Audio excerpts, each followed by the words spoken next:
तो मुझे लगता है कि जो विपक्षी एकता है इसके लिए तो बहुत सारी बातें आ रही हैं। बहुत लोग कह रहे हैं कि चोर हैं, लुटेरे हैं, गुंडे हैं, बदमाश हैं, एकत्रित हो रहे हैं। लेकिन विपक्षी एकता आज क्यों आवश्यक पड़ गई ये देश की जनता को भी देखिए। अभी जहाँ तक अनुमान लगाया जा रहा है कि सपा और बसपा का गठबंधन होगा।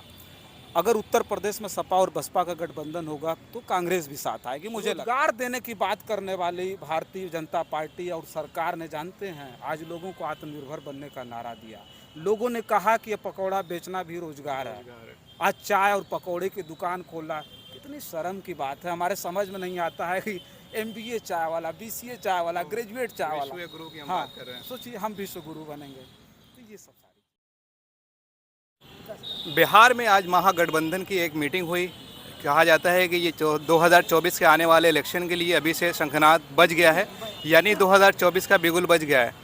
इस वक्त हमारे साथ जन आदर्श के रिपोर्टर या कह लीजिए कि उसके मालिक हमारे साथ रजनीश जी मौजूद हैं। और रजनीश जी से जानेंगे कि वो इन सब आज की जो महागठबंधन की मीटिंग थी वो चीज़ को कैसे देखते हैं। आप ये बताइए कि आज जो पटना में मीटिंग हुई, विपक्ष के बड़े बड़े नेताओं को बुलाया गया, पहले तो इस पर कैसे देखते हैं, आगे और भी हम सवाल करेंगे। हाँ देखिए, जो सबसे पहले तो आपका बहुत बहुत स्वागत है उवैस जी कि आप अपने चैनल पर हमको जो है इस तरह की डिबेट के लिए मौका दे रहे हैं और हम लोग एक साथ बैठ करके डिबेट कर रहे हैं।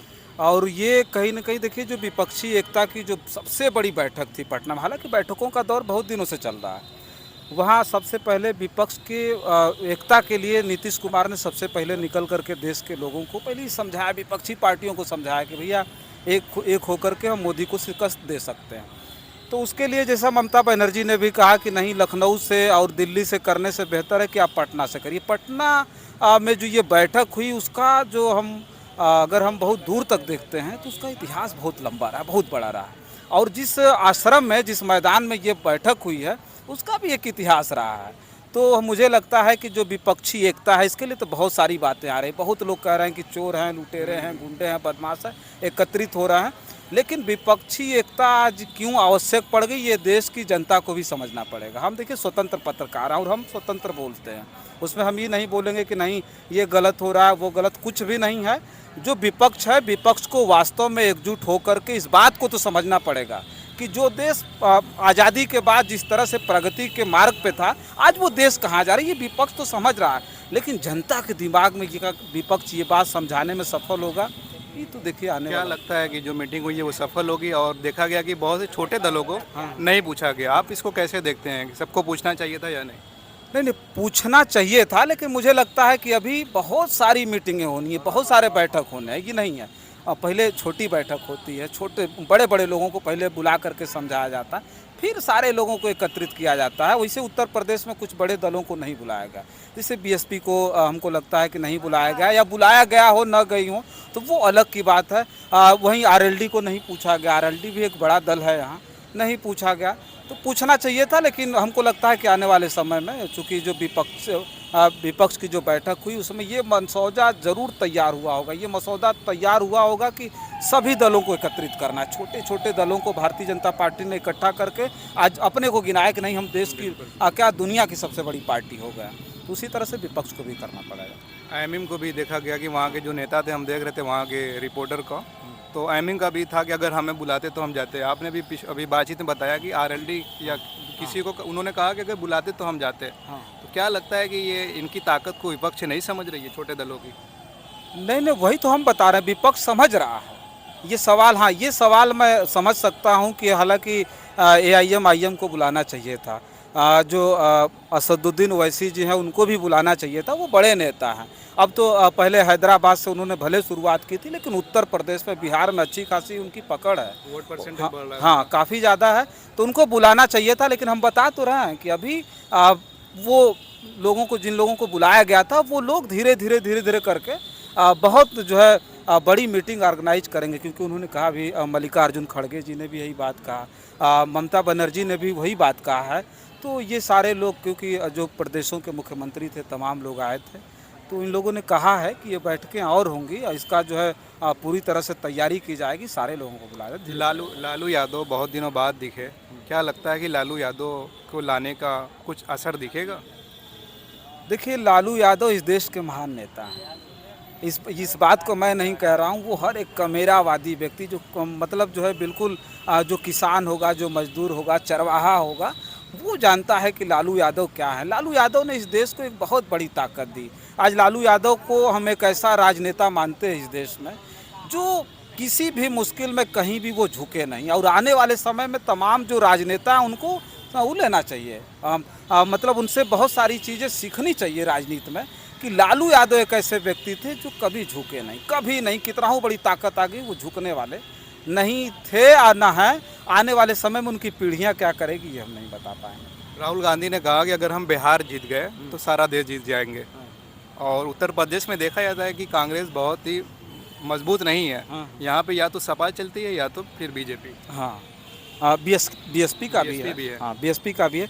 देखिए अभी जहाँ तक अनुमान लगाया जा रहा है कि सपा और बसपा का गठबंधन होगा।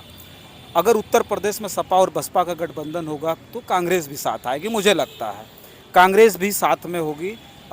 जो विपक्षी दलों की बैठक है सिर्फ उसी लिए तो हो रही है कि हर जगह की रणनीति तैयार, अभी बड़े बड़े दलों को बुला करके, बड़े बड़े नेताओं को जो एक्टिव थे उनको बुला करके इसीलिए ये मीटिंग हुई है कि और लोगों को कैसे जोड़ा जाए, कैसे किस तरह से जो 2024 का जो इलेक्शन है उसकी पूरी जो रणनीति है कैसे तैयार होगी। तो वो सब सारी चीज़ों के लिए मुझे लगता है कि कांग्रेस, बीएसपी और समाजवादी पार्टी को उत्तर प्रदेश में मिल के लड़ना चाहिए था चुनाव। दूसरी तरफ मेरा एक ये सवाल है, 1 by 1 का फॉर्मूला की बात हो रही है। बड़े बड़े नेता भी कह रहे हैं कि अगर बीजेपी को हराना है तो 1 by 1 का फॉर्मूला लाना होगा, यानी एक के बदले एक। जहाँ पे बीजेपी का कैंडिडेट है वहाँ पे दूसरा कोई के बाद तीसरा ना हो। तो आप इसको क्या लगता है कि ये फॉर्मूला विपक्ष लेगी या ये फॉर्मूला काम करेगा? नहीं, ये तो भाई एक्सेप्ट करना पड़ेगा विपक्ष को। जब यही एक्सेप्ट नहीं करेंगे तो फिर क्या मतलब है, कोई मतलब नहीं है। तो ये तो करना ही पड़ेगा आपको। आप अगर खुद जब सब लोग लड़ेंगे तो विपक्षी एकता का मतलब क्या है, कोई मतलब नहीं है।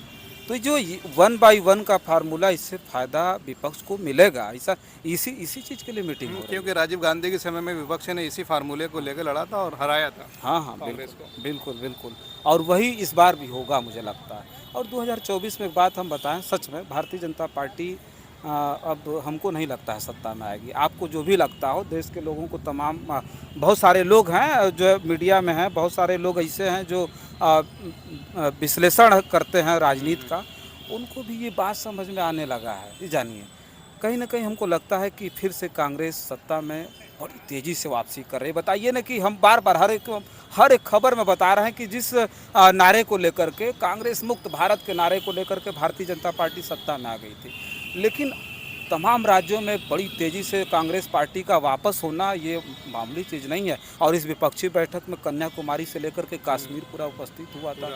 तो मुझे लगता है कि ये परिवर्तन की बयार है, जाने परिवर्तन होगा, मुझे लगता है। भाजपा की बात करें तो 2024 के पहले सुनने में आ रहा है कि राम मंदिर का उद्घाटन हो सकता है। हाँ तो हो सकता है कि इसका बड़ा असर पड़े हाँ। और हिंदू वो जो मेजर वोट है वो बीजेपी के पाले में चला जाए। अब देखिए, देश की जो राजनीति है ना, वो हिंदू, मुस्लिम, जिहाद, हिजाब, राम मंदिर, कृष्ण मंदिर से हट करके वास्तव में बता दें तो महंगाई, बेरोजगारी, इस सब चीज़ों को लेकर, भूखमरी को लेकर के, अब गरीबी को लेकर के अब चुनाव होगा, वास्तव में बता रहा है। क्योंकि अब देखिए जो नई जनरेशन, नई शिक्षा नीति को लेकर के लोग परेशान हैं। जहाँ शिक्षा, बताइए ना, देश में जो बड़े बड़े लोग थे, बाबा साहब अम्बेडकर थे, बाबा साहब ज्योतिबा फूले ने कहा था कि नहीं, पढ़ाई सबसे ज़रूरी है, परिवार से बगावत करके स्कूल खोला था। डॉक्टर अंबेडकर ने कहा शिक्षित बनो, संगठित बनो, संघर्ष करो।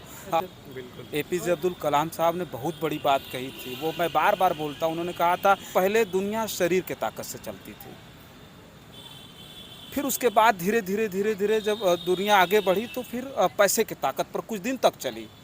लेकिन आज जिस जनरेशन में हम जी रहे हैं, जिस वर्तमान समय में, आज दुनिया ज्ञान की ताकत से चल रही है। सोचिए, बहुत बड़ी बात उन्होंने कहा था।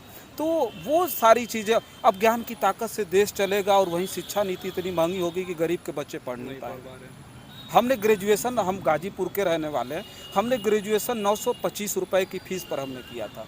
आज वो फीस पता चल रहा है कि बढ़ाकर 5,000 रुपये से ज़्यादा हो गई, उससे भी ज़्यादा। हाँ, तो उससे भी ज़्यादा, हाँ उससे भी ज़्यादा है। मतलब ये एक सेमेस्टर की मैं बात कर रहा हूँ, और उससे भी ज़्यादा, 5,000 से भी ज़्यादा है। तो आप बताइए क्या दिक्कत है? प्राइवेट में लोग 10-10 हज़ार रुपये दे करके वो कर रहे हैं ग्रेजुएशन। लेकिन जनता तो इन सब चीज़ों पे बात ही नहीं करती ना, उससे जब हिंदू मुस्लिम होता है तो उससे देखने में बड़ा मज़ा आता है। हाँ, देखिए जनता इस बात जो देखिए राजनीति में कहा जाता है कल बल छल चलता है। लोकतंत्र में जानते हैं जब बाबा साहब डॉक्टर अंबेडकर ने एक वोट का वो दे दिया अधिकार कि सारे लोगों को एक वोट का अधिकार मिलेगा, तो लोगों को बहुत बुरा लगा था जो विरोध कर रहे थे। बाबा साहब अम्बेडकर का विरोध इतना ज़्यादा हो रहा था कि बाबा साहब अम्बेडकर ने कहा नहीं, मतलब जो है एक व्यक्ति एक वोट, उन्होंने उस समय वो कर दिया।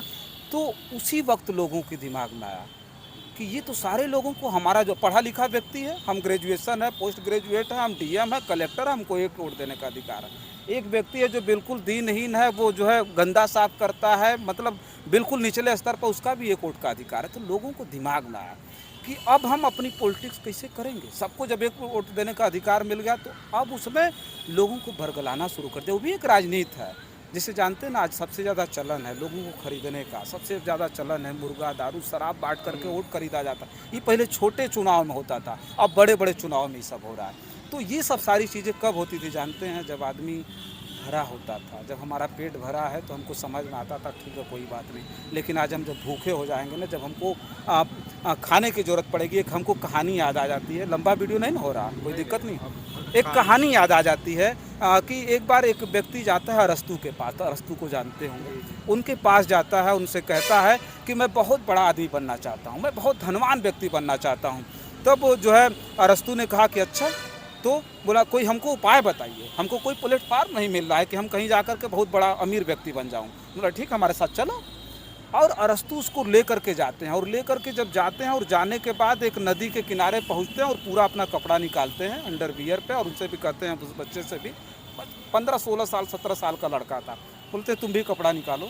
ले करके उस नदी के बीच धार में जाते हैं और ले जा करके बीचों बीच उसको डुबा देते हैं, उसका बाल पकड़ के डुबा देते हैं। वो सहन नहीं कर पाता, जो व्यक्ति डूबा हो उसको ज़रूरत है कि भाई कैसे बाहर निकल करके भागे। अरस्तू लंबे चौड़े थे, शरीर बलिष्ठ थे वो, और ये बच्चा था, कमज़ोर था, लेकिन पूरी ताकत के साथ इनको धक्का दे करके निकल करके भाग के आता है और बाहर आकर के डर के मारे खड़ा हो जाता है। और अरस्तू भी बड़े आराम से निकलते हैं, किनारे आते हैं, अपना कपड़ा पहनते हैं, बोलते कपड़ा पहनो, वो भी कपड़ा पहनने लगता है डर के मारे, और चल देते हैं। ये पीछे पीछे जाता है, डरा हुआ था, सहमा हुआ था। पूछता है कि हमारे सवाल का जवाब आपने नहीं दिया। अरस्तू ने कहा कि हमने तो जवाब दे दिया। बोले अरे हमको तो पता नहीं चला। कहा अच्छा ये बताओ कि जब हमने तुमको पानी में डुबोया था तो तुमको सबसे ज़्यादा किस चीज़ की आवश्यकता थी? क्यों छटपटा रहे थे भाई? तुमने क्यों इतना ज़्यादा, हम तो तुमसे ज़्यादा ताकतवर हैं, हमारे पास ताकत भी ज़्यादा है, लेकिन तुमने धक्का दे करके, तुम धक्का दे करके हमको निकल गए बाहर। तो जो है उस लड़के ने जो बताया वो चीज़ समझिए पूरे देश को जानना चाहिए। उस लड़के ने कहा कि हमको एक सांस की आवश्यकता थी। उसके बाद जो अरस्तू ने कहा, हाँ जो अरस्तू ने कहा उसको इस देश को समझना पड़ेगा, तमाम जो युवा पीढ़ी उसको समझना पड़ेगा। कहा कि हमको एक सांस की ज़रूरत थी, इसलिए पूरी ताकत के साथ हम आपको धक्का मार करके निकल गए, इसलिए हम छटपटा रहे थे। तो अरस्तू ने कहा कि ठीक उसी तरह से जिस दिन तुमको पैसे की आवश्यकता पड़ जाएगी, जिस दिन एहसास हो जाएगा कि हमको पैसा कमाना है, अब हमको पैसे की आवश्यकता है, तो पूरी ताकत, कोई तुमको प्लेटफार्म नहीं देगा, तुम अपने आप कोई ना कोई प्लेटफार्म ढूंढ लोगे और तुमको कोई ना कोई प्लेटफार्म मिल जाएगा। तुमको कोई अमीर आदमी नहीं बना सकता, वो तुम्हारा एहसास होगा, वो तुम्हारी तड़प होगी जो तुमको आगे ले जाएगा। और कोई तो आज ये तड़प है, हमारे अंदर भूख है, हमारे में बेरोजगारी है, युवा तड़प रहा है, बता दे रोड पर लाठी खा रहा है, उसको रोजगार नहीं मिल रहा। कैसी सरकार है? आप तो कहे थे कि न गुंडा राज न भ्रष्टाचार, अब की बार मोदी सरकार 2 करोड़ हम रोजगार देंगे। रोजगार देने की बात करने वाली भारतीय जनता पार्टी और सरकार ने, जानते हैं, आज लोगों को आत्मनिर्भर बनने का नारा दिया। लोगों ने कहा कि ये पकौड़ा बेचना भी रोजगार है। आज चाय और पकौड़े की दुकान खोला, कितनी शर्म की बात है। हमारे समझ में नहीं आता है कि MBA चाय वाला, BCA चाय वाला, ग्रेजुएट चाय वाला, गुरु की हम हाँ बात कर रहे हैं। सोचिए हम विश्व गुरु बनेंगे। तो ये सब सारी चीज़ें जी, अभी वीडियो लंबा हो जाएगा, हम अपनी बात को यहीं ख़त्म करते हैं। और बाकी हमारा चैनल देखते रहिए, और रजनीश जी का जन आदर्श भारत है, उनको भी सब्सक्राइब कीजिए और इनके पेज को फॉलो कीजिए। आप हमारे लिए बोल दिए TV10 भारत के लिए। हाँ, TV10 देखिए, TV10 भारत है इनका चैनल। और उबैद भाई बड़े शानदार हैं, अभी बड़े शानदार पत्रकार भी हैं, आप देख सकते हैं। और पत्रकारिता में हर कुछ होना चाहिए, स्मार्ट भी हैं और बोल चाल की भाषा में आप इनको समझ सकते हैं कि ये पढ़े लिखे पत्रकार हैं। तो आप सपोर्ट जरूर करिएगा। बस बहुत बहुत धन्यवाद। बहुत बहुत धन्यवाद।